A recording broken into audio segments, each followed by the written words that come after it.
Well, for more analysis, we can speak now to Andreas KRIEG, who's an assistant professor at the Defence Studies Department of King's College London.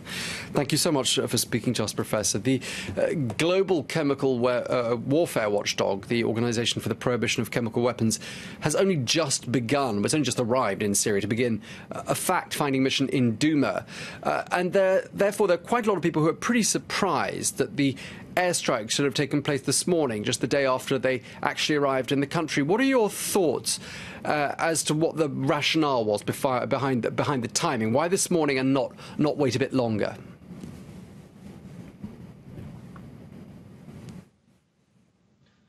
Yes, I mean, I think Donald Trump made it very clear from the beginning that he would take a different course in Syria than his predecessor Obama, who had a lot of red lines in the sand that were repeatedly broken without any retaliation or without any consequences. And Trump made it clear that he wants quick consequences. And that's just in the nature of the new Trump administration.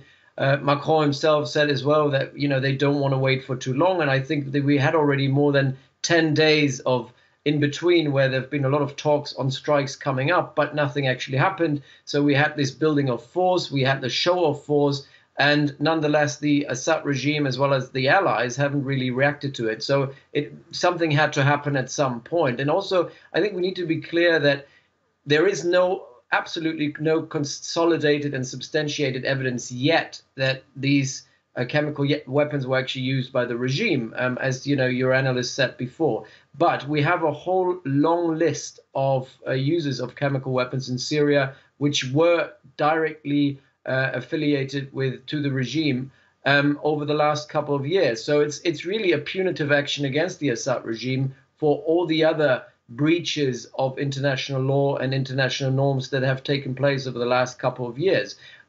It's not really just a direct reaction to what happened in Douma. It's a new president with a new policy that said that every time something like this happens, we will take action. He's done so last year. He's done so this year.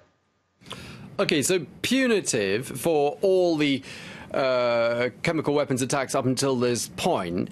Do you think more punitive in a sort of symbolic way, or in a way that's actually going to make a meaningful difference to the Assad regime and its potential? The crux of my question is, does this really make any difference to the fact that President Bashar al-Assad is continuing to gain ground in his country, retake territory, and looks like he's set to continue to do so?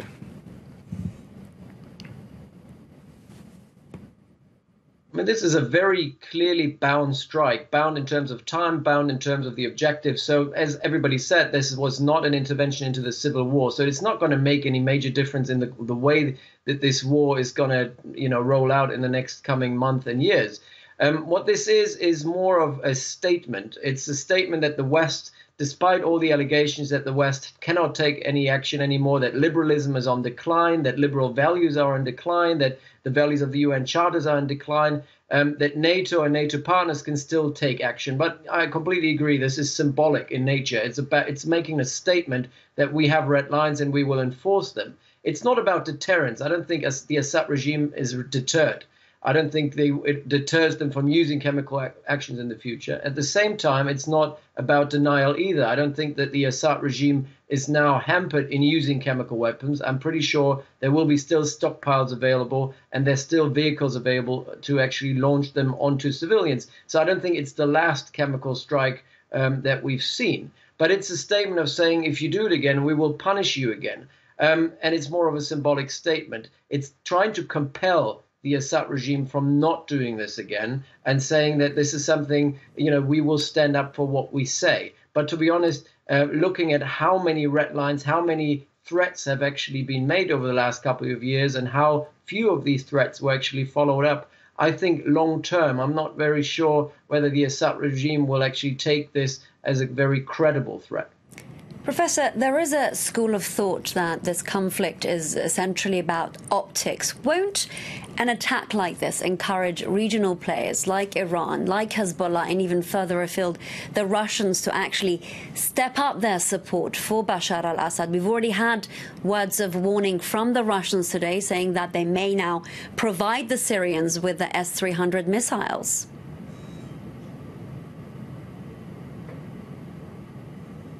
Right. I think this has happened already. I think we as the West have lost control over Syria a long time ago. And what we've done today, or what the West has done today, hasn't really changed that. And I do believe that Iran and Russia will get very much bogged down in Syria even further. And with allegations or with certain statements by the Trump administration to withdraw from Syria, we've actually just reinforcing the Russians and the Iranians to get further integrated in Syria. And I think this is what's going to happen.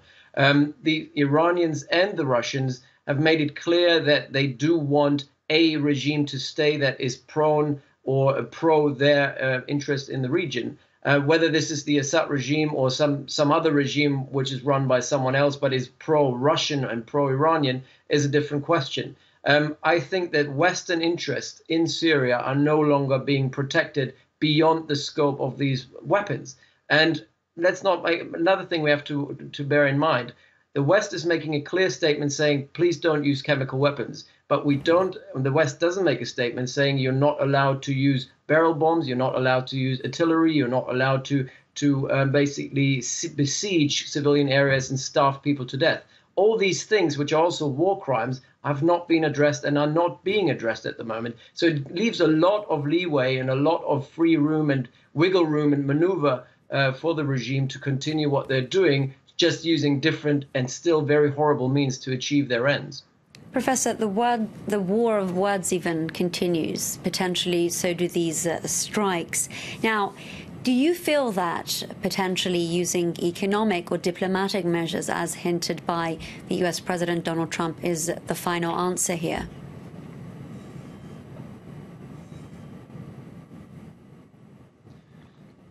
The question is for a final answer for what? Does the West really have national interest, vital national interest concerns in Syria? I would say no. Whether removing Assad is actually very high on the priority list, I actually doubt this. It's primarily about terrorism. The narrative in the West has actually changed in 2013-14 to actually fighting jihadism, fighting Al-Qaeda, and fighting ISIS afterwards. It has moved away from removing the Assad regime. Regime change, and that's something that the Pentagon said today very clearly, regime change at the moment is not on the paper. Nobody's talking about it. So I don't really think that further afield that, we have to pressure the regime, but really everybody's behind the UN and the UN effort to try to find a diplomatic solution to this. But very little is actually being done. So there's this narrative of saying we support the UN in achieving a diplomatic solution in Syria, but in reality, very little is being done. So I really doubt the intentions of the West and the Western community to really make a difference. As long as it's not about terrorism or it's not about refugees, I think the West has been very, very quiet about what's going on in Syria and will probably continue to do so. OK, well, thank you very much indeed for speaking to us, Andreas KRIEG, Assistant Professor at the Defence Studies Department at King's College London. Thanks again.